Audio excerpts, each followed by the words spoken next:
get clear on your why, have an intention, forgive yourself. If you don't have those things, every plan you make is not going to work.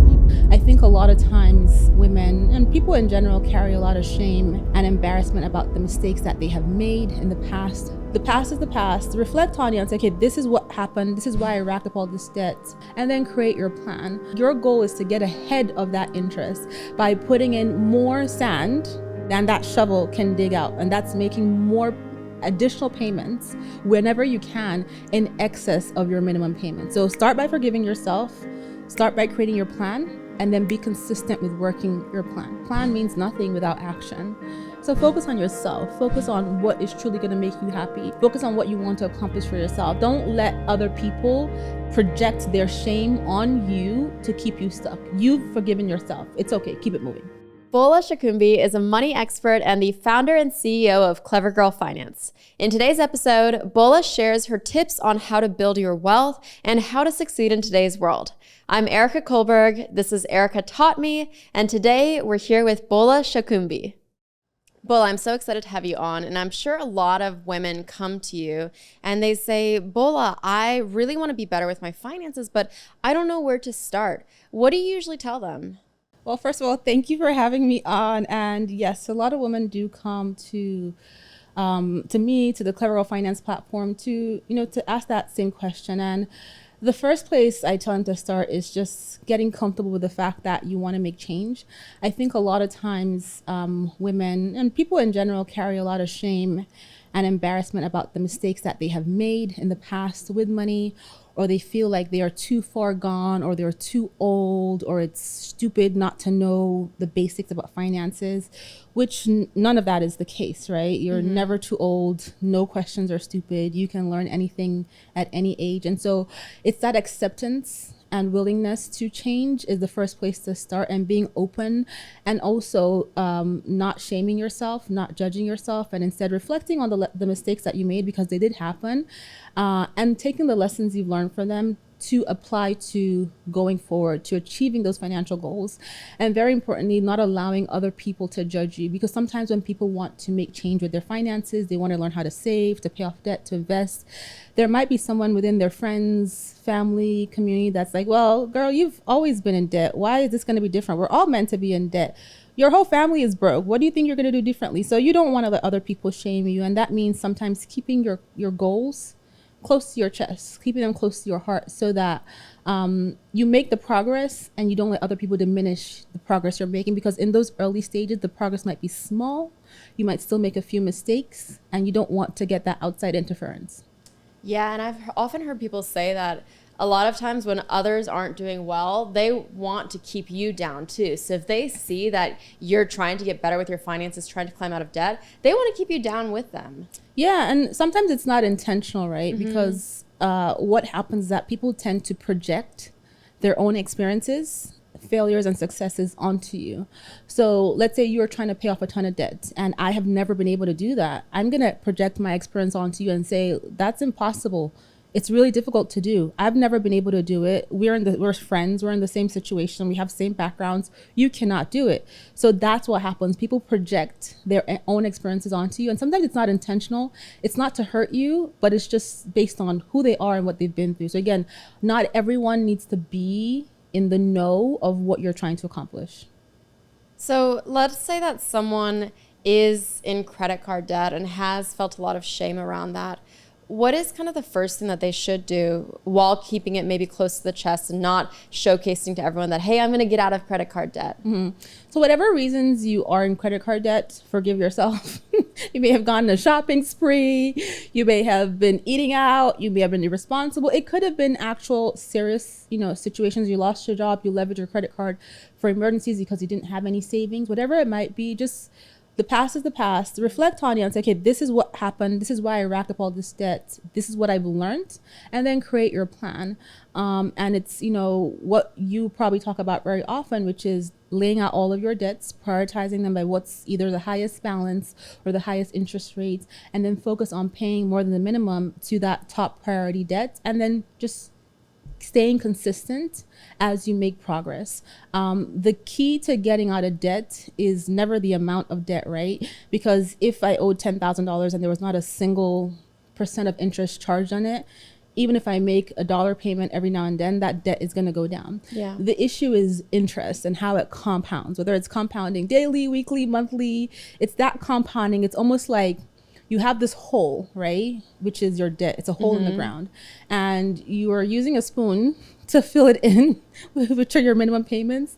And there's this automatic shovel, which is just digging everything out. That's the interest, right? So your goal is to get ahead of that interest by putting in more sand than that shovel can dig out. And that's making more additional payments whenever you can in excess of your minimum payment. So start by forgiving yourself, start by creating your plan, and then be consistent with working your plan.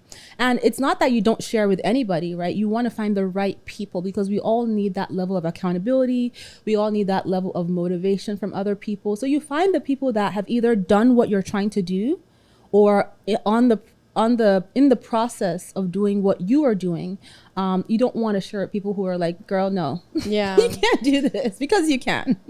It's so interesting too that you bring up how tied emotions are to finances, because it is very funny. You'll hear these personal finance experts say, you have to do this, or like, it's better to invest than pay off your debt. But what's not accounted for a lot of times is the emotions. I know when I was in $200,000 of debt, I didn't care that maybe it was financially optimal to invest rather than pay off the debt. I just did not like the feeling of that weight on my shoulders. And I wanted it to be, I didn't want that debt to be weighing on me anymore. So that's why I chose to get out of debt, even though maybe looking back, it would have been better to invest in the S&P 500 during those years, but they don't account for the emotions. Yes, if there were no emotions involved with finances, everybody would do what they have to do, and we would all be financial successes, right? But emotions are just, they're part of human nature, right? You can't avoid feeling sad, depressed, angry, jealous, especially when it comes to money, right? Just take a look at your social media feed. There's probably someone's images that you scroll past and you're like, oh my God, I wish I was that person. Oh, wow, they get to do that. Or wow, I wish I had done that, right? You have to deal with your emotions. And then you add on things like fear and anxiety, especially with money, especially during, crazy economic times, or even personal situations, right? You lose a job, add on those emotions, and sometimes being objective gets thrown out the window. So you have to be able to create a balance of your emotions and your being objective, and putting your finances and what you want to accomplish with your finances into perspective. And I think it's important to recognize and embrace those emotions. Like, I cry, I'm a crier, right? But then you don't want, your emotions to derail you or to become the crux of why you're not doing something, right? So when I have to cry, I cry it out, but then I'm like, you know what? It's time to stop. I've let the emotions out, and now let's get back to being objective. Because once you allow yourself to feel and express your emotions, even if it's for a short time, and you allow that release to happen, then you give yourself the opportunity to be objective, right?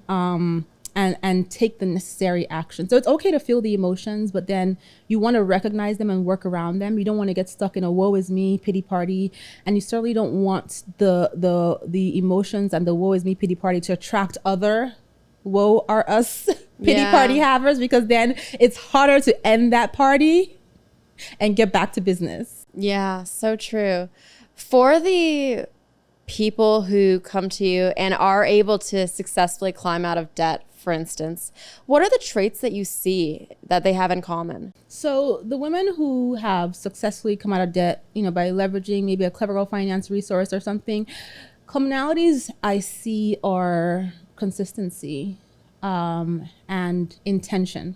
They have a why behind there's something that's driving them, right? And even when they stumble, because when you make a plan, you're going to stumble, life is going to happen, you're going to get derailed, things will happen that will just throw you off your plan, and then these women will pick themselves back up and keep going. It's the why. And that's something that's incredibly important to have when you start any financial journey. Why are you doing this? Why do you want this so badly? And how bad do you want this for yourself? And that why is not tied to other people's expectations. It should not be. It shouldn't be tied to standards. standards, right? Because there's a lot of standards out in the world. There's standards, especially for women, when you should get married, when you should have kids. Oh, you don't want to get married, or you don't want to have kids. How much you should be earning by this age, when you should have bought your first house. Those are other people's expectations for you, and sometimes those expectations come from people closest to your family members, but your why should not be tied to that. Your why should be tied to what's truly going to make you happy, what you truly want for yourself, that getting over this hurdle of paying off debt or saving a certain amount of money or creating a certain kind of lifestyle, right, can help you get to. So I see the intention, the why, and then once that why is in place, the consistency, right? Because it's one thing to create a plan, right? A plan means nothing without action. Yeah. So taking the action and taking consistent action around it, even when you stumble, that's what I see consistently. And we spoke a little earlier about how a lot of people feel like, oh, it's too late. I feel behind in my life. If I look at my peers who are also 45, there's so much more ahead of me. What do you say to that?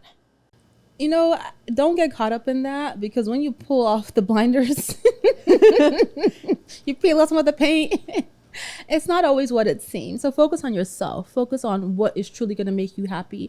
Focus on what you want to accomplish for yourself. There's no age associated to anything that you want to do, regardless of what social media, certain standards may be telling you.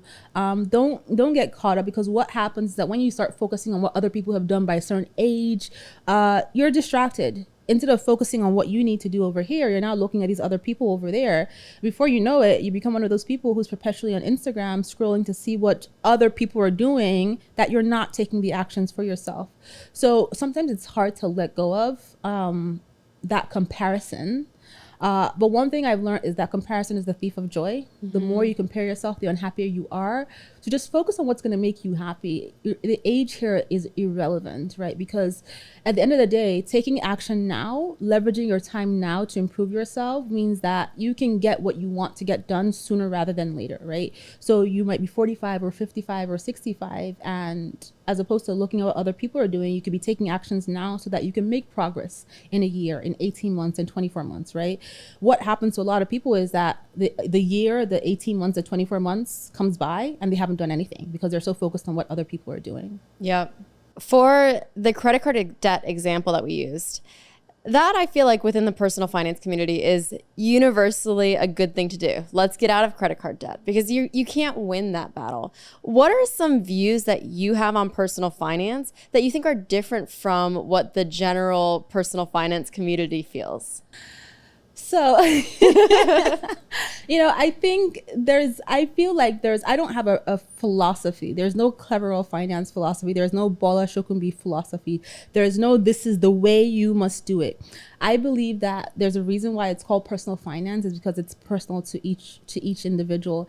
And you talked about you paying off the $200,000 and the emotions that came into play as to why you decided to do that, as opposed to investing $200,000, right? So for me, there are many different paths to getting to your financial success, to your financial destination, and it's based on what works for you, right? So I don't say there's only one way to budget. This is the best way to budget. There's different ways to budget. Do what works best for you. There's different ways to invest. You don't only have to invest in the stock market. Maybe you don't want to invest in the stock market, but here are other options. Take a look at these and pick what works best for you, right? You don't have to have a joint account with your partner, right? The joint account is not what makes your marriage work. It's the communication and the honesty and the transparency, right?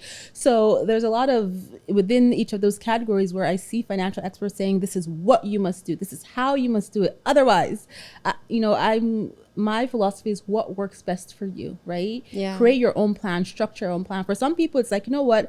Before I pay off my debts, I need to have $10,000 saved, because that gives me peace of mind, knowing that if I lose my job, I have money saved. So I'm going to save this money and then shift all my focus to paying off my debts. That works for you. That's fine. And I've seen so many stories of people who manage or structure their financial journeys in less conventional ways, and they still have the same outcome of financial success. The other thing I will say that differs is there's no one definition of financial success, right? People talk a lot about the FIRE movement. I don't participate by choice, because what does that really mean, right? Financial independent, retire early Sure, but then I run a business full time. I'm not retired. I'm financially independent, but I'm not retired. But I guess I have the choice. But I don't like to get into any of those arguments because, again, it's up to each individual. You do what works best for you, and you make it work that way. I agree that personal finance is personal.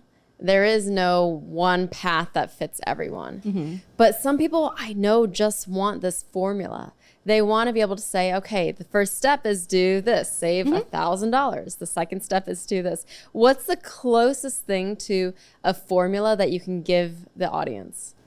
Formulas are great, right? If you're able to follow the blueprint and it works for you, that's great. But don't feel like you have to be stuck in this blueprint. You can readjust your blueprint, right? So the first thing is get clear on your why, right? Have an intention. Forgive yourself. Those are two foundational aspects. Because if you don't have those things, every plan you make is not going to work. You're going to start it and then stop it, and then start it and then get derailed. So get clear on your why. Forgive yourself for those mistakes. Create your plan, right? And that plan could be starting with creating a baseline emergency savings account, right? Of maybe you put $1,000, $1,500 in there to cover your most basic emergencies that could temporarily derail you. So a water heater breaks, your car breaks down, you need new tires, you need to buy an emergency plane ticket to go see a family member, stuff like that, right? And then focus on creating a debt repayment plan if you have debt that you want to pay off. Prioritizing that debt by highest balance, right? Or by highest interest rate, paying more than the minimum, which we talked about before. Once that's in place, creating a plan to invest. Well, creating a plan to save more, to bulk up your emergency savings, so you have more of a buffer where you feel comfortable, where you can now cover expenses if you were to lose your job for a few months, and then starting to invest. However, you can do all these things in tandem, right? So people get mad at me when I say that you can save and you can invest at the same time, because let's say you're paying off student loans, right? But your employer offers you a 401k plan and they're giving you a 5% match, a 6% match. I've heard companies that give 10% matches. That is free money. Listen, take the free money, right? A lot of times it's happening before taxes. So when you run the calculations of how is this going to change my post-tax income, the difference might not even be that significant because you're contributing every 2 weeks. Take the free money and continue your aggressive debt pay down or savings approach. But that's a way you can save and invest at the same time.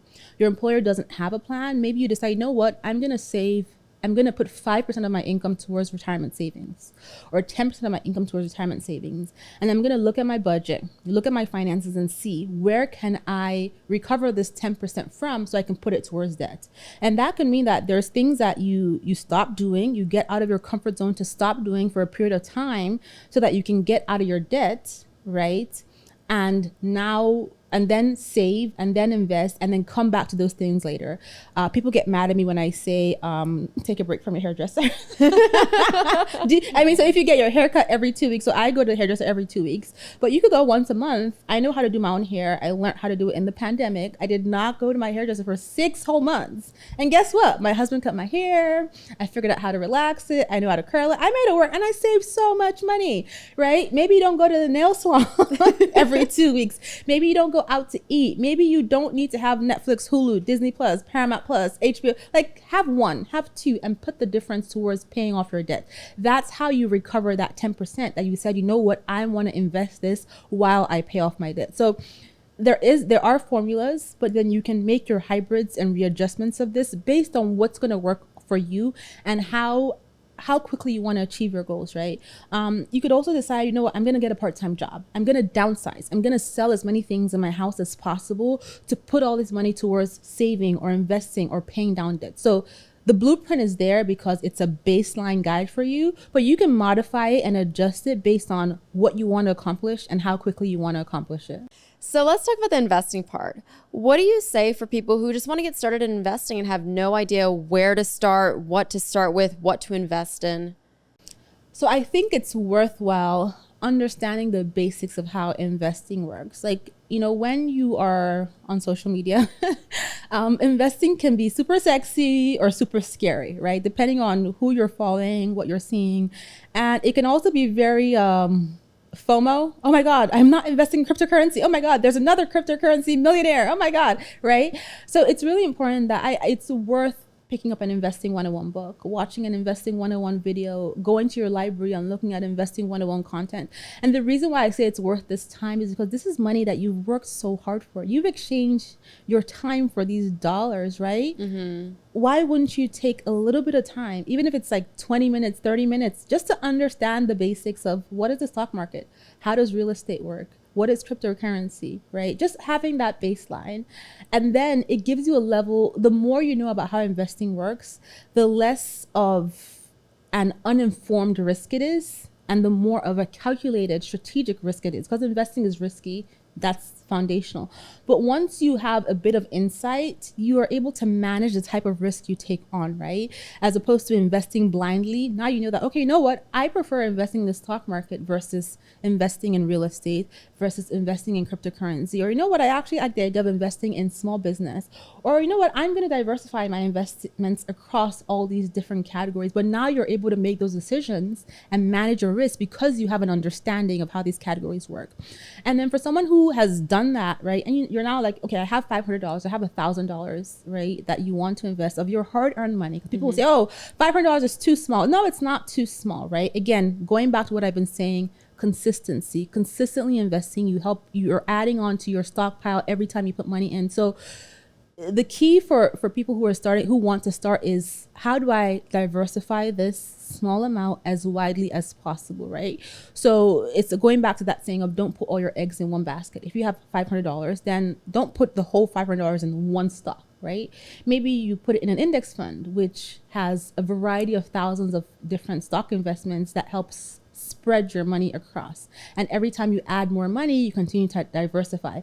Or you decide that, you know what, I do like individual stocks. So as opposed to putting all your money into one stock, Tesla, for example, you decide, okay, I'm going to put 5% in Tesla, then in Apple, then in I don't know, not all in the same industry segment, but in different categories. I'm going to put some in technology. Mm-hmm. I'll put some in healthcare. I'll put some in consumer goods. Oh, what kind of investments do I like? Let me put some money in there. So it's kind of like, now I'm teaching my children how to invest. And we go to Costco. They love Costco. So I'm like, oh, you know what? Let's buy some Costco stock. That's retail. My son loves sneakers now, right? So let's buy some Nike stock, right? That's apparel. My daughter loves Scholastic. They do media, kids, entertainment. Let's buy some of that media stuff, right? And my son's like, oh, I like fast cars. Let's get some Tesla. So that's a way to diversify based on what you like and what you're familiar with using. Because in one way or the other, you have your ears and your eyes to how this company is performing, right? So I shop at Costco all the time. If I go in there and I see that things are not just great, that can help me, think, is this company having issues? Do I need to realign where I'm investing? So again, it's all about that broad diversification after you've spent some time to understand how it works, right? Educate yourself, decide where you feel most comfortable with, diversify. And if you need to, again, spend some time seeking help or counsel from like a financial planner or an advisor just to get some insights as to how things work. I think that's also worth your time because you work so hard for this money, right? And you're putting your money into a risk-based entity, which is investing. Why wouldn't you spend this time at the beginning to just get some information so you can go from, like I said, that uninformed decision-making to now calculated and strategic decision-making? Yeah. I love what you were also saying about how you're teaching your kids to start to think about, oh, this company, you can buy ownership in it. Mm-hmm. What else are you doing to set your kids up for financial success in the future? I'm teaching them responsibility about money. That's so important because we can invest all we want. And once that money hits a significant amount and they get older, they can blow that money in a day. There's no amount of money you cannot spend in a day, okay? I can go buy a G450, a G750 for $50 million in one day. That's a private jet, right? I could buy my own island for a few $100 million in a single day. People are always like, how can somebody spend, like when you hear about lottery winners, how can they spend all this money? You can spend all this. I will tell you, there are ways to spend all of this money. People will help you spend your money. So I'm teaching them responsibility. I have 8-year-old twins, which I had mentioned to you earlier before we started recording. And I started giving them pocket money and we started with $1 a week. Not a lot, but it's helping them understand the concepts and the value. So if you save your dollar, you can get something worth $2 next week, or you can buy 2 50-cent candies and that's it, right? So they're starting to learn, wait, I can save to get something else. And I can do chores. Well, I don't like to pay for chores. So I'm like, you have to do them because you live in this house. That's part of your obligation to living here for free. But you know what? I'll be nice and give you some money, not because, don't get it twisted. You are going to do this anyway, but I'm just helping you learn about money. But so that kind of stuff. So I'm teaching them about responsibility. I'm also teaching them about giving back, right? And helping other people. So now you're in a position of knowledge. You're learning how to budget. You're learning how to save. You're learning how to manage your pocket money. You're learning how to invest. How can you help other people who have less than you? And I think those different things will help to create a wholesome individual, especially when it comes to finances, right? So I won't deny that my children are in a position of privilege at this point, right? Because one of the things that have been most important for my husband and I is creating generational wealth. But I want them to grow up now knowing how to manage this and then extend that generational wealth to their own children and beyond their own children, and also giving back in their communities to leverage the knowledge and the privilege that they have in a grander scale to create broader impact. So that's really important to me. And it starts with that responsibility of a dollar, understanding how it works, understanding the value of hard work. This is not being handed to you. And that's what my parents taught me, right? And I come from a background where my parents are first generation everything. First to go to grade school, first to get formally educated, first to have, these different type of opportunities. They both come from backgrounds of poverty. And so the lessons they passed on to me about responsibility with money and giving back to others are the same lessons I'm passing down to my kids. Wow.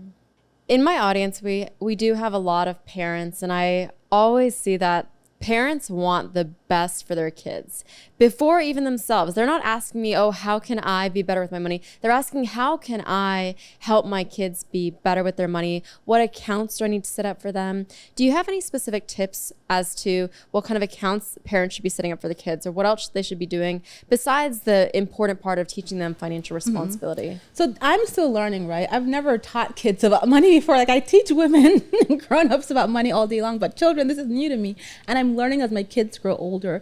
So they have 529Bs, college savings accounts, and they have their individual brokerage accounts where they invest their money. They get small amounts of money every week, and then they invest. So those are two things that we help them do.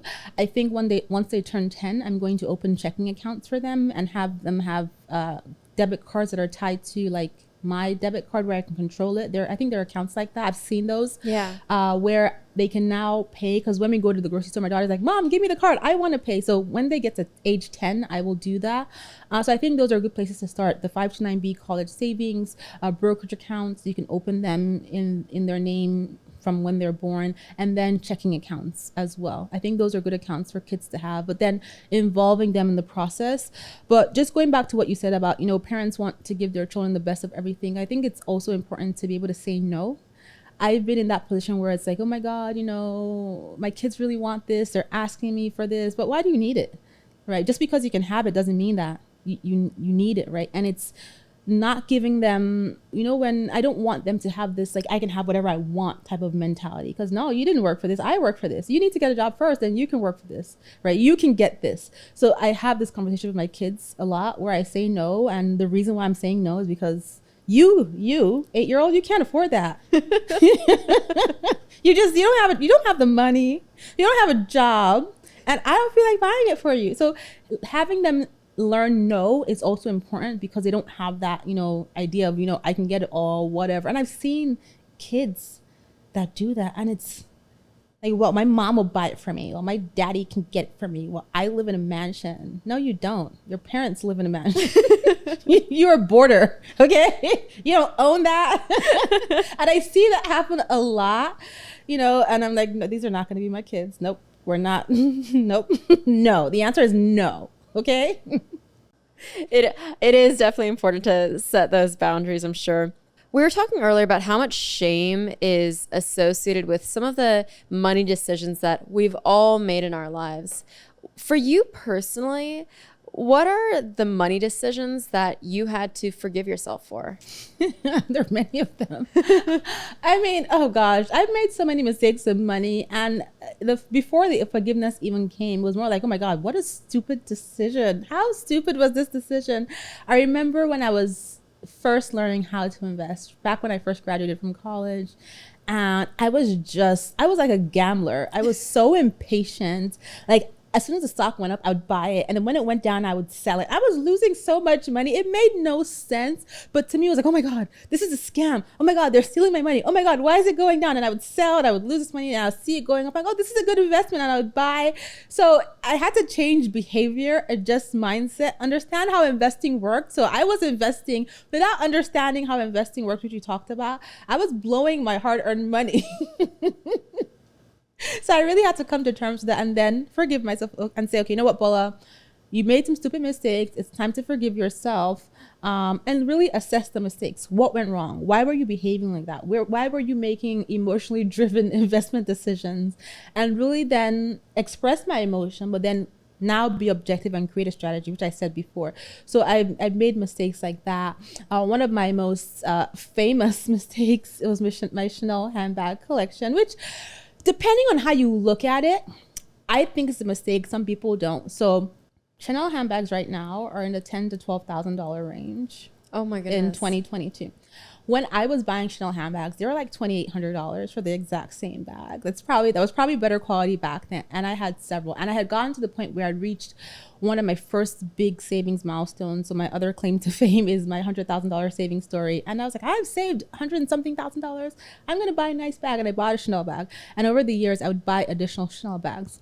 And for me, it was a mistake because even today, $2,800 is not cheap compared to 12,000. It's relative, but it's still an expensive handbag.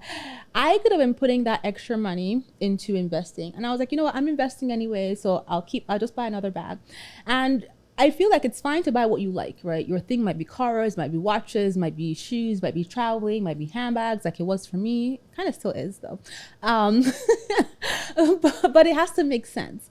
And for me, where it stopped making sense was that the only handbag I was really using was that first handbag I bought. So I was building this collection and I was not using these bags. So first of all, my costs per wear was so high. There was sitting thousands of dollars worth of handbags sitting in my closet. And my husband was like, these bags are so ugly, first of all.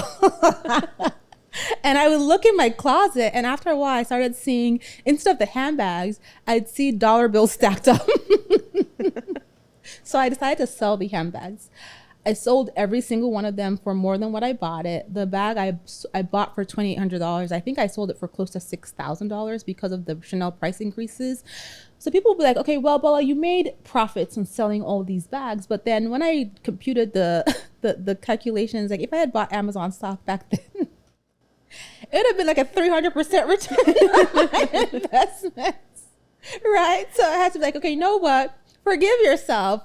I do like the bags, but not in excess. If I'm not going to use it, why do I own it? So what am I collecting for whom, right? So that's another example. And, and I've made other mistakes, like real estate investing, more costly mistakes. I made all kinds of money mistakes. This is going to be the whole podcast episode.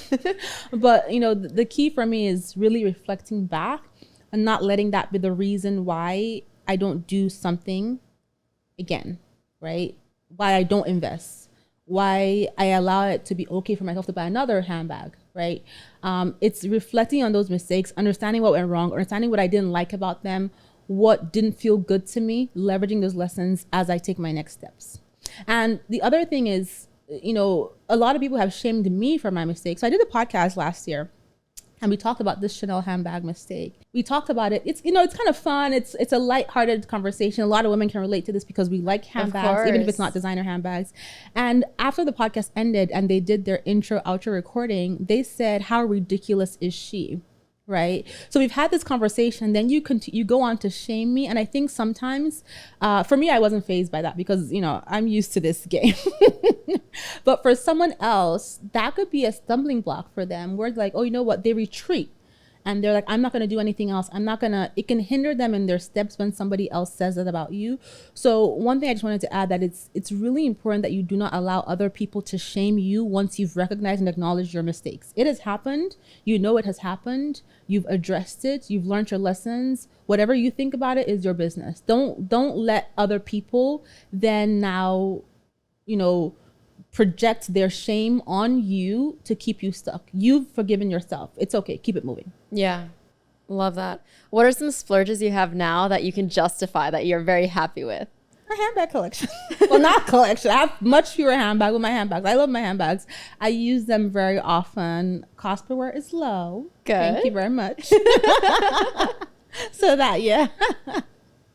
But it is so true what you're saying. Like, I never think it's okay for anyone to shame anyone else's financial decisions because, first of all, everyone makes mistakes.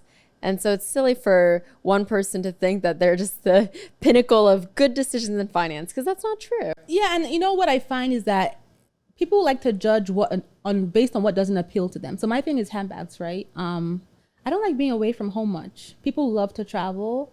And I'm married to someone who we're both homebodies. So like, I remember one time we went to Paris and Austria, and 2 days after, we're like, oh my God, I want to go home. It was nice being there, but we wanted to go home. So travel is not my thing. I do enjoy traveling, but I'm not going to take, I'm not going to go on a tour around Europe for 6 months. That's never going to be me.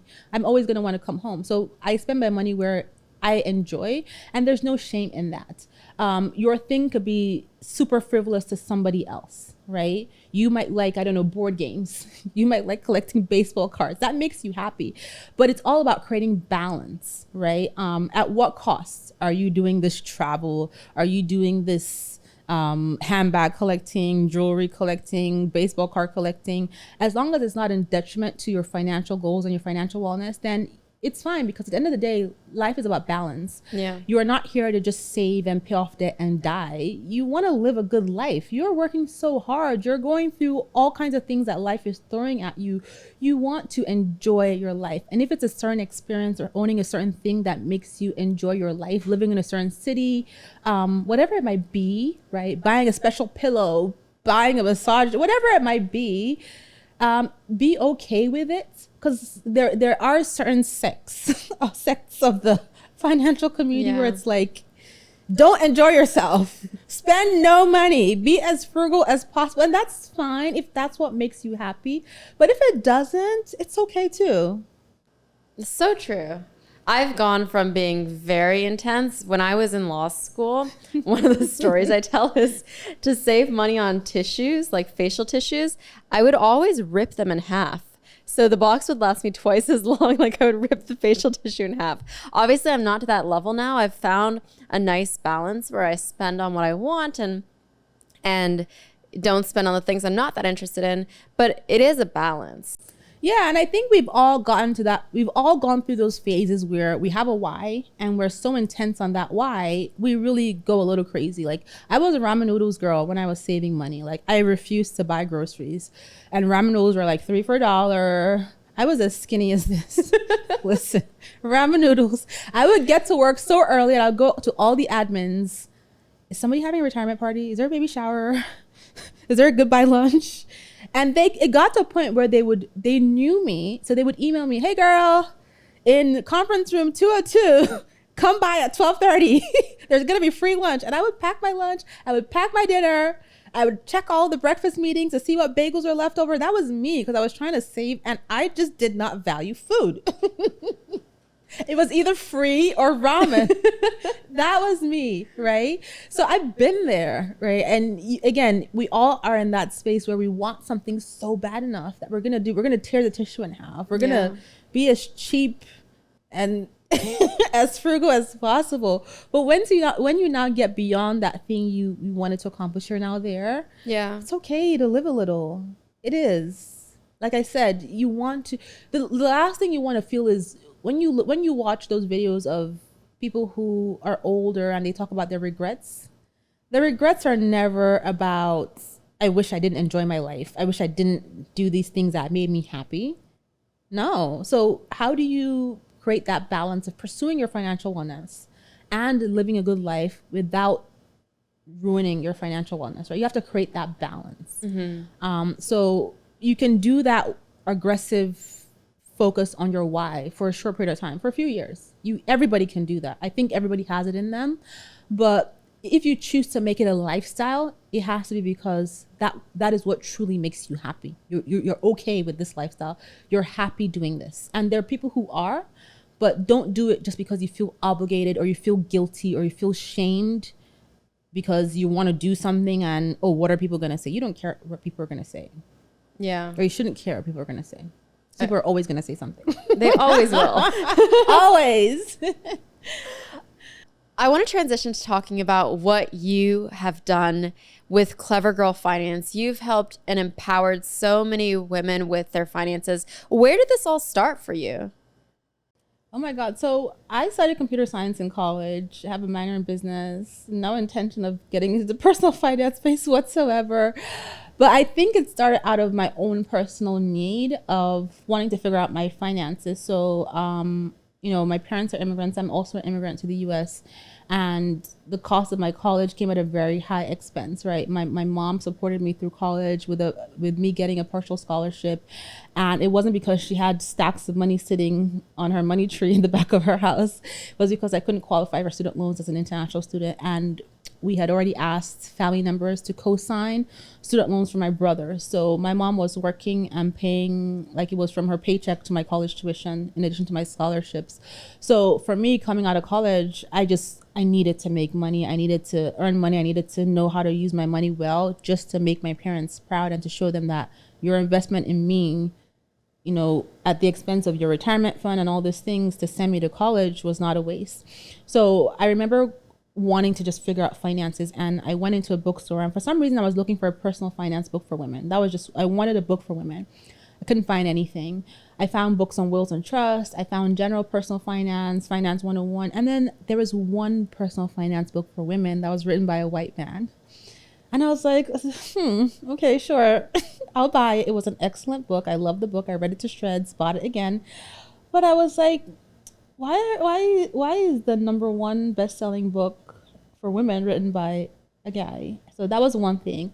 And then learning how to improve my finances, making mistakes along the way. I got to a point where I had saved a good amount of money. I decided I wanted some professional help to make sure I was on the right path. Again, I'm an immigrant. I'm learning about the US system of investing.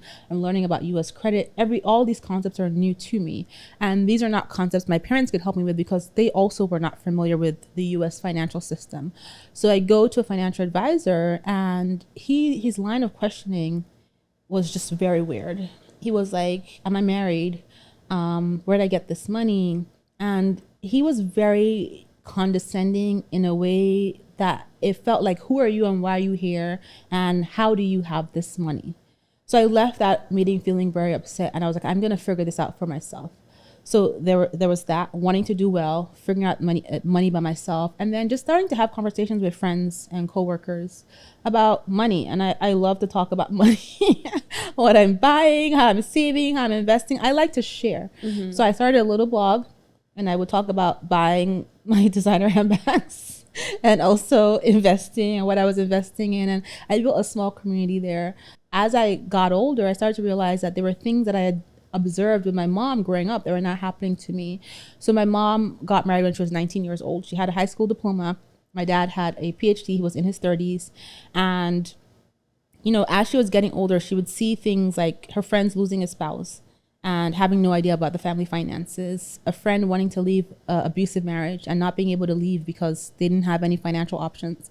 And I remember as a little girl, multiple times being in the corner of our living room and watching my mom console a friend whose husband was beating her because she had nowhere else to go. And so my mom took it upon herself after she had me that she was going to go back to college and get her college degree and be able to achieve her own financial independence just in case. My parents have been married for over 50 years now, but she wanted to have that level of security for herself because she was seeing all of these things happen. And she also had a really sad situation with her best friend committing suicide because she didn't have options. She couldn't exit a relationship. So I saw that growing up. And as I got older, I started seeing friends who wanted to leave a relationship and they can't because they don't know anything about finances, or they're too embarrassed about finances, or, you know, they're settling for certain things because they don't have financial options. So I started to see that, and I was like, you know what, this is an opportunity to talk more about money. And at the same time, I had just given birth to my own kids, and I think I was going through postpartum depression where I was feeling very unfulfilled. I was feeling like I didn't have something that mattered to me outside of being mom. And that kind of sounds weird because my kids do matter to me, but for women who have experienced postpartum depression, you know what I'm talking about, where it's like you're giving all of yourself, but then what about me?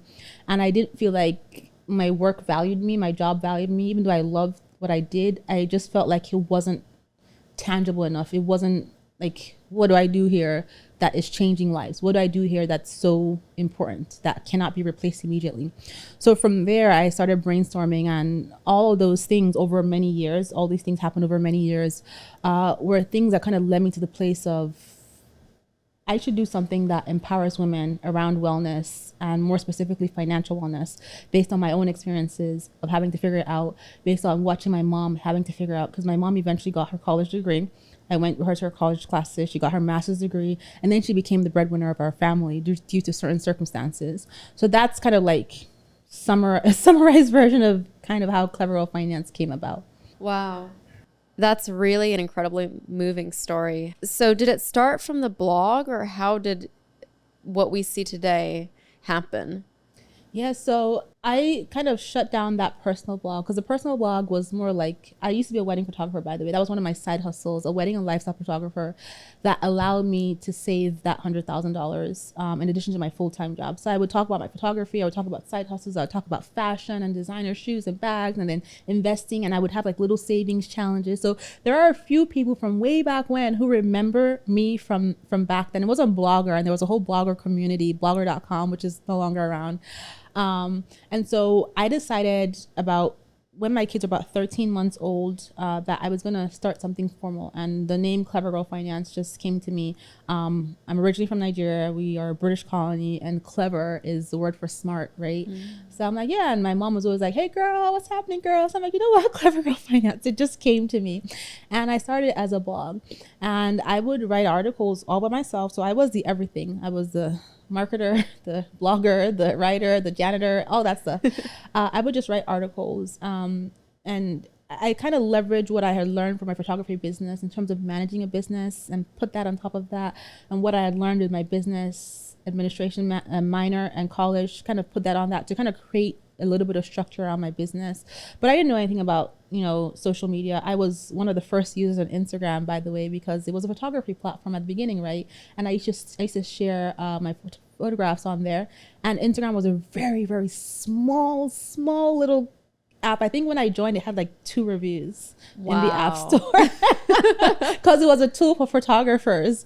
So I was on there. So I was like, okay, I can, you know, I kind of knew I could use that for something. So started blogging, and then as an introvert, I was like, okay, I don't want this to be all about me. I want to create a platform where other women can find themselves. Like, sure, I have my own story, and I hadn't shared my saving story of saving $100,000 because I had this big fear of not wanting to sound like I was bragging. So I didn't talk about myself, about that story on the blog at all at this point. So it's like, I'm gonna have other women who have accomplished something in their business or their finances, or who are on their journey and are open to sharing. I'm gonna feature them on the site. So I started doing interviews, and I would interview different women, similar to how you would do a podcast, but this was in written form. And we would start posting these interviews on Instagram. Well, I would start posting these interviews on Instagram, and it sort of gained traction from there. And I would post motivational quotes along with the interviews, and we kind of grew from there. And then after a while, you know, I was like, okay, I'm going to do some one-on-one coaching just to understand what are women's struggles with money, and also to bring some income into the business, because I had invested $6,000 of my own money into starting the website, creating like a budgeting planner, which we've now evolved and have a different version on the site. And then what else did I pay for? Like logo design and stuff like that. And I also kind of did a lot of that myself, because I have a certification in HTML, in web development, HTML, Java, that kind of stuff. So I kind of used my skill and then spent some money and launched this business. And so I was okay, I'm going to do some one-on-one coaching, because you know, the first year the business had made $200. I'm like, this is not a business, this is a hobby. So let's try to make it a business. Let's try to make some money. So I did some one-on-one coaching. to learn. And I learned, those are some of the best experiences, because I got to learn so much about just women specifically, and the struggle around money and financial confidence. And like, it was just so interesting. I value that experience I got from coaching back then so much. So with that, you know, the site started to gain traction. Visitors started to stop by, and one of my friends was like, you keep interviewing all these women, but you have this saving story. Because I would talk to my friends, why don't you share it? And I was so hesitant to share this story, but then I was like, you know what, I'm just gonna write it, and I'm gonna share it. I'm gonna write my disclaimers, right? My mom helped me pay for college. I had a partial scholarship, very privileged in that regard, but it came at a significant expense to her and my dad's retirement. I did not have a sugar daddy. I did not have a rich boyfriend. I was very, very single at this point. And these are all the things that I did to save this $100,000 over a 3.5 year period. So I laid it all out, and that story just took off. It became viral on social media. It started getting picked up by podcasts. It got a 2-page spread in Money Magazine. I did just so much press over that. Even now, years later, it's still like, it was on the front cover of an Irish newspaper about 2 months ago. They reached out to me asking if they could share the story, because the tips are practical. Yeah. They don't expire. So even up until now, that was one of the catalysts, sharing that story, that brought in an audience. And so I got to a point where I was like, okay, I know that I'm good at creating content. I'm making some money from coaching. Let's establish like a program based on what I've learned, because there's only one of me and there's only so much coaching I can do. So we decided to create something called, I keep saying we because there's a team now, but I decided to create something, this is just me, called the Clever Finance Accountability Program. And basically it was a support system for women who wanted to change their finances, and you would come and join our community, and every week there was something that was going on to motivate you as you took your steps to becoming debt free, to save and to invest. And it was over 6 months. So that was the first thing that we did. I did, and started generating revenue into the business. And then I kind of got to this roadblock where I was like, okay, I've done everything I can do. I figured out social media to the best of my ability. I've learned marketing, but I need more help. I need to be able to figure out how to grow this business. So I went online and started searching for things, and then I found the SBA, Small Business Administration, and I found that they had a mentoring program through something called SCORE.org. And I met 2 mentors at a local university, and they sat down and they really like just gave it to me. They're like, listen, you should have a podcast. And I'd been wanting to do a podcast, but I was too shy. You should be doing outreach. You should be reaching out to brands for partnerships. They gave me in the 1 or 2 hours we sat down, they gave me all of these ideas. And I was like, oh my God, I'm going to take this and go run off with me. So I did that.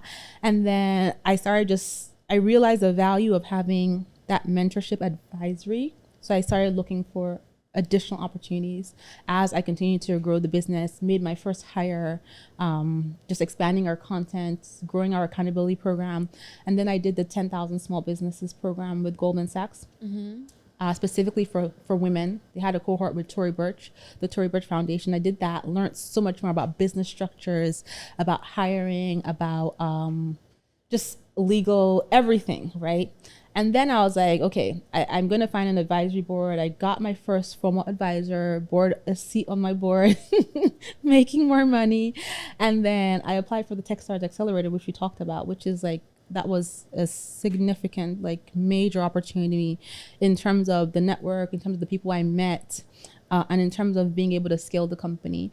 And at that point, I got to a crossroads. So the question was, do I build a nice lifestyle business that, you know, this has replaced my full-time salary by far now. It's a very comfortable income. I can keep this about, you know, Bola and this, you know, like just this angle, or do I pursue a business of impact, right? Which means that I sacrifice these profits to grow the business and reach scale to reach more women, or attempt to reach as many women as possible. And that was kind of like a struggle for me, like this crossroad. Like, I'm comfortable with this lifestyle business, right? I can save. I don't have to worry about not having a 401k. You know, I have one person who's supporting me. But then there was something in me that just said, you want to help as many women as possible, because I would every now and then get an email that just talked about how something we had shared or created had changed their lives, how they had paid off this much debt, how they had started investing, how that, like, significant. I'm like, wow, this can be helpful to so many more women. So coming out of Techstars, I chose the path of, okay, let's pursue scale as much as possible. So we shifted more into a content focused company, additional hires, rebranded, redesigned, started focusing on SEO. We left the accountability program and then created 30 courses, bite-sized courses that were paid at the time, and just started pursuing growth.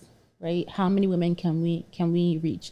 And the question I always get from that is, why weren't you happy with the lifestyle business you had built? And just earning that money. But for me, it was no longer about the money, right? I got to a point where I had comfortable savings. This is no longer about how much can I make from this business. It was not about how many people can I help, right? It's now impact first before profits.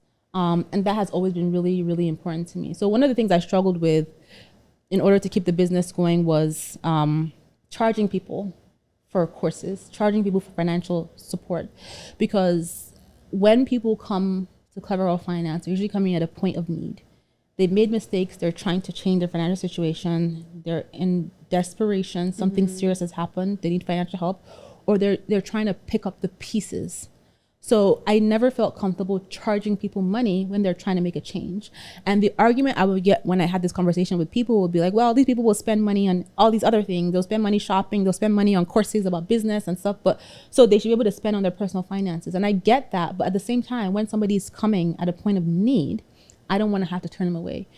But we are also trying to run a business. We're trying to keep the doors open. I have to pay the people I've hired. So we continue to charge.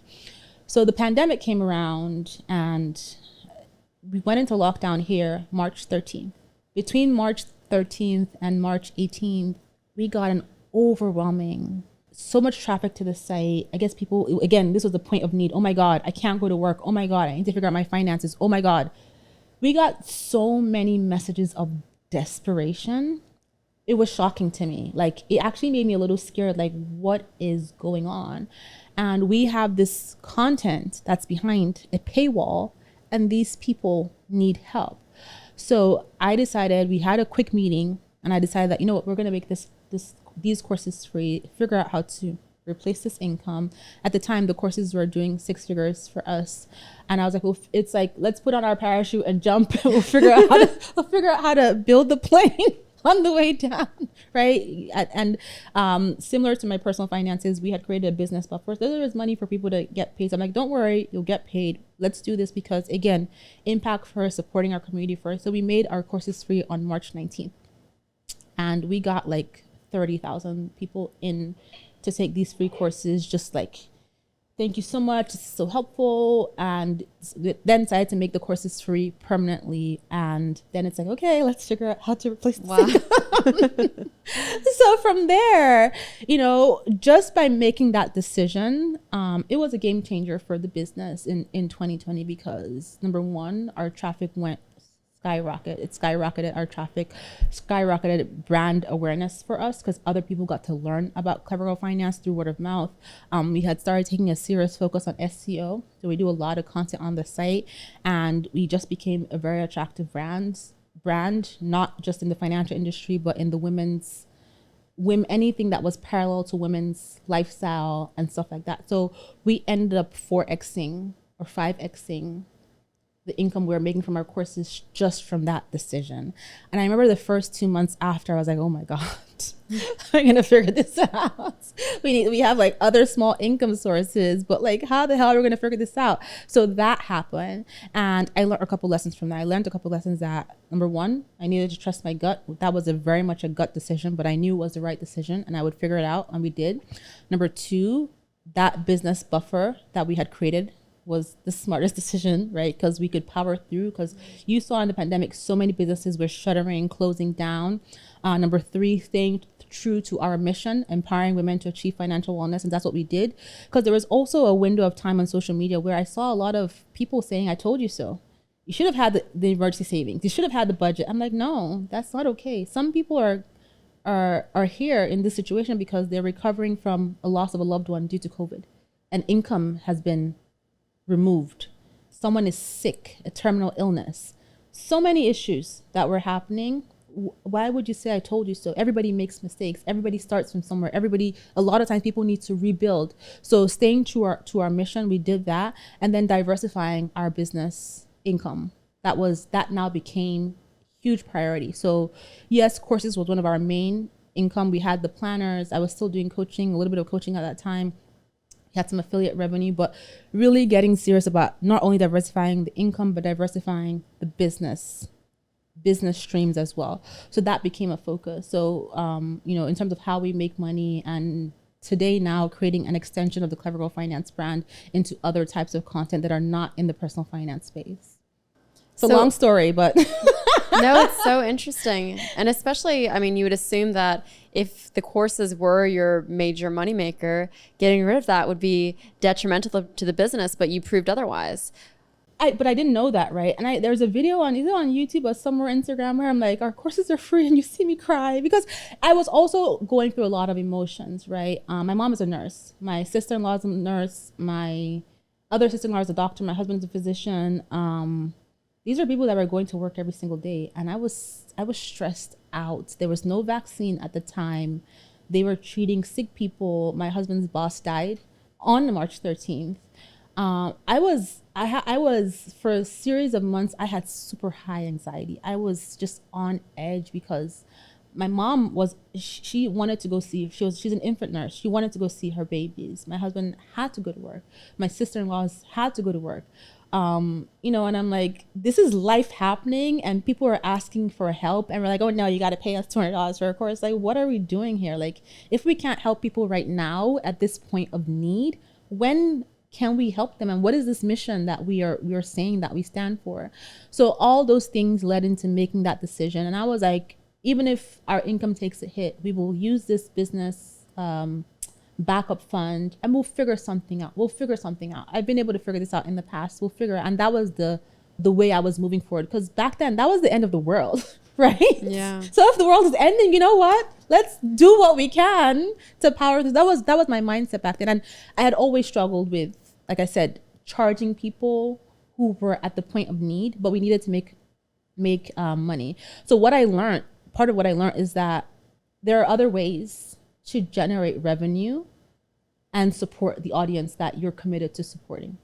And what are those other ways now that Clever Girl Finance is primarily making money? Yeah, so we make money in a variety of ways now. So all about diversification, which is really important in your personal finances, in your business. So through brand partnerships, we're a huge content creator, not just for ourselves, but for other brands. So there's a lot of content out there that's created that nobody ever knows. We do a lot of ghost content for big brands. So brand partnerships, content creation, we have affiliate marketing, we had advertising. I do a lot of speaking on behalf of the brand.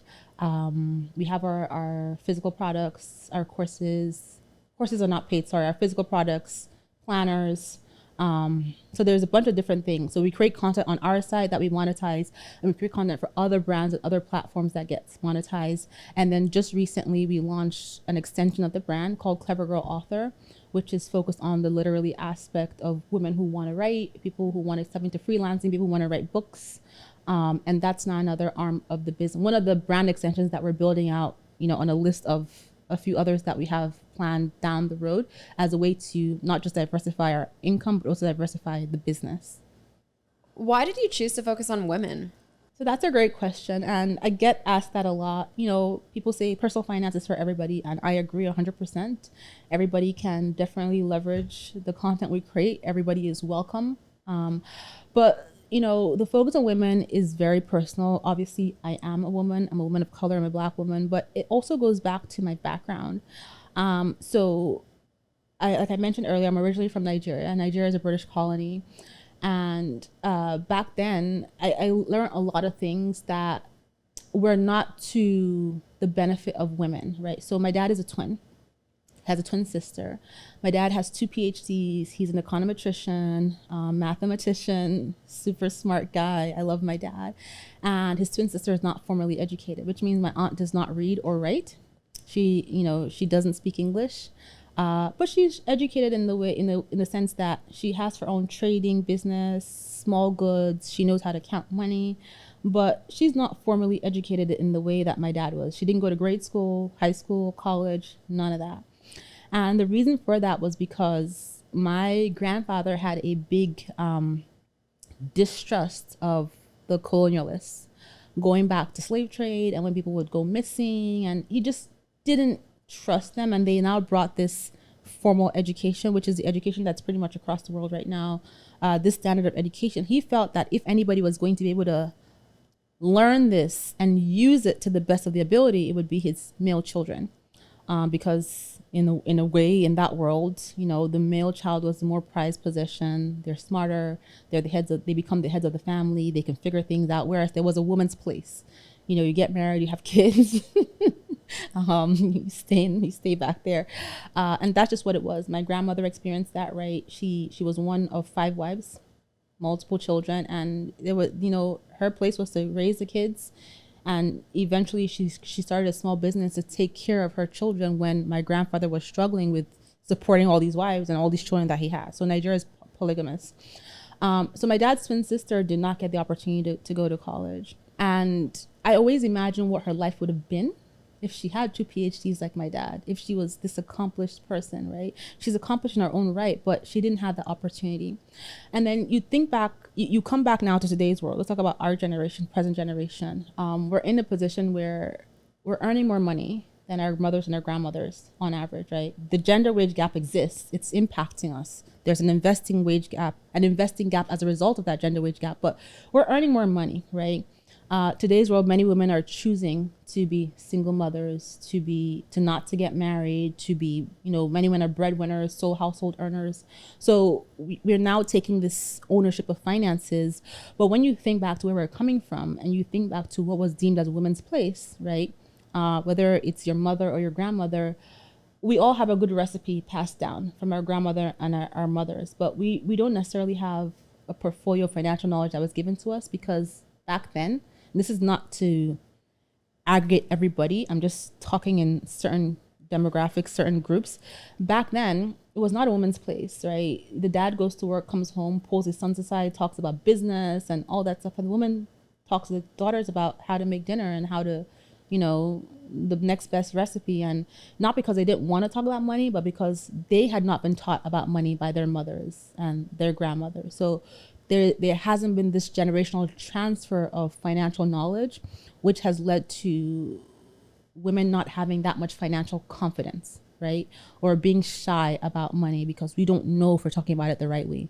And of course, there are those grandmothers, great-grandmothers who have to stand on their own 2 feet and figure out their finances. But for a huge majority of people, this is what it was, right? We didn't get that financial knowledge from our families.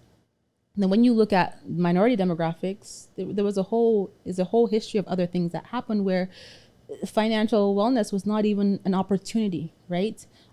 Slavery, segregation, Jim Crow era. There are so many systemic issues that you couldn't pursue financial wellness.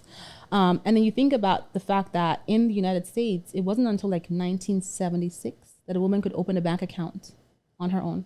Before then, you needed a man to co-sign, to have a credit card, right? So those are all things that are close to my heart when it comes to the balance of opportunity and knowledge with finances between men and women that make me focus on women, right? Like I said, personal finance is universal, but for me, just empowering women to have that financial confidence to be able to talk about money and then now transfer this knowledge generationally, not just to their daughters, but to their sons, so that mindset of a woman's place changes is really important, right? There's a lot of men today who feel intimidated by a successful woman. Why, right? You should consider her your peer. You should consider your partner your team player. You're both here to win. You're on the same team. And you also have to acknowledge the gender wage gap, which I talked about, right? You look at it, what women earn 20% less than men. You break it down by demographic, Latinas, Black women, Native American women, etc. And the statistics are just worse and worse as you go down the list. So we're earning less. We're living longer on average than our male counterparts. We're choosing to be single. We're single mothers, sole household earners, breadwinners. And we have this investment gap, which is because we're earning less. We cannot invest as much. We have to be able to be strategic and mindful about how we manage our money. So that's why I focus on women, right? Again, our platform is open to everybody, but I just have a special place in my heart, starting with my aunt, about financial wellness for women. That's beautiful. You told me on camera earlier about this experience you had when you were on the radio. Can you share that with the audience? Yeah, so we were talking about financial confidence and just challenges around just women and money and women who do well with their money. And there's always a reason that people attribute to why you're able to do well, right? It's because you are married to a rich guy. You have you don't have kids. You're divorced. There's always a reason where some people struggle to just accept a woman who has achieved financial success on her own. And there's nothing wrong with that because we don't question successful men. So I had done a radio interview around the time that my $100,000 saving story was kind of going viral. And I was invited to the radio station to talk about just the steps I took to save as a way to motivate their audience. And it was a virtual conversation. And I remember going to this, dialing in, and I started sharing my tips, how I did it. I was super excited to be there, and during the commercial break they forgot to mute me, and I could hear them talking about me, and I heard them say, I call BS on this. There's no way she saved $100,000 by herself. She must have had a rich boyfriend. And in that moment I was so upset. I was like, I should just hang up this call and forget about this radio interview. But I had to think beyond the hosts and focus now instead on the audience who were not part of this unmuted conversation, right? Who had no idea, and just share my tips and keep it moving. But what that reminded me was, and it was guys that was interviewing me. What that reminded me of was or what that reinforced to me was my mission to empower women, right? Again, it's really difficult sometimes for certain people to see a successful woman and take it in. That should even be more motivation, right? Because it's this idea of conforming us to a certain place. This is where you belong, and how dare you do better than this? But I believe that when women win, we all win, right? We're able to teach our sons and our daughters, right? And change the narrative around what is a woman's place, and change the narrative around women and money. So that was an experience that wasn't pleasant, but it didn't deter me from my mission of empowering women to achieve financial wellness, especially women like me, because it's really important. People will always have something to say about it, and that's fine. Yeah. Why do you think the Clever Girl Finance brand has become so successful? That's a hard question. We should skip that one. No, I think that I think we are a work in progress, right? There are many goals and visions and ideas I have for this business, but I think it's because we stand by our mission. And like I said earlier, our mission is to empower women to achieve financial wellness on their own terms. And that's very important. We don't have a philosophy. There's no one size fits all. There's no one certain way you must do things. And we also try to focus on being relatable, not just with my story, because the business is it's well beyond me at this point, but with the stories of all the women that we share on our podcast, wherever we feature someone, or the women who write articles on our site, our writers, where no matter who you are, no matter your financial situation, no matter your background, you can find somebody or some content that you can relate to. It may not be my experience, I may be far removed from you, but there's somebody within our community somewhere that you can relate to and find inspiration from and be motivated by. So I think really for us is just standing by our mission and putting our audience first, right? For me, it's impact over profits.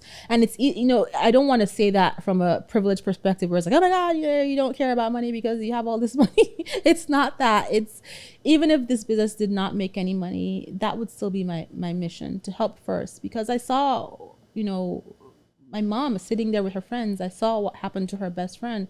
I remember her very clearly, my mom's friend who committed suicide. I look at my aunties, I look at my grandmothers. These are women who grew up in a different world, who didn't have the opportunity we have today. And now I'm in a position where I can help other women succeed. Why not, right? So that's what I mean when I say it's impact over profits. That's my focus first.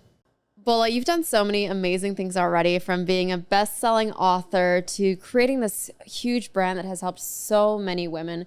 What do you see as the next 5-10 year plan for yourself? For myself or for the business? I guess both, for yourself and the business. So for myself is to just experience my family, have great experiences with my family, and just live life, right? Life is short. If there's anything that we learned in the pandemic, it's that.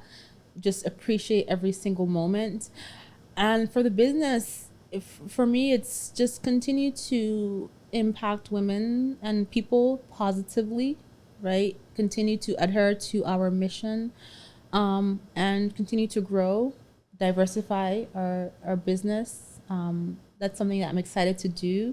I've been very much in the personal finance space for like the last 7 years. And so now we're stepping out into other realms and it's exciting. So that's kind of like what the focus is. But priority is just helping people. That's just really why we're here, why Clever Girl Finance does what it does. And without the people that we help, we wouldn't be here. So the last tradition we have, the closing tradition, the podcast is called Erica Taught Me, but really today is about Bola Taught Me. So what do you want people to walk away from this podcast being able to say, Bola taught me this? Okay, so I want people to walk away feeling that Bola taught me that it's okay to make mistakes, but that it's important that I get clear on my why I want to achieve what I want to achieve on my own terms, independent of what anybody expects or thinks of me, and that I need to take action starting today, no matter how small the action is. I love that. Thank you. Thanks for having me. Yay! If you enjoyed today's episode, I'll put the link to Bola's company, Clever Girl Finance, in the show notes. And I have a huge favor to ask.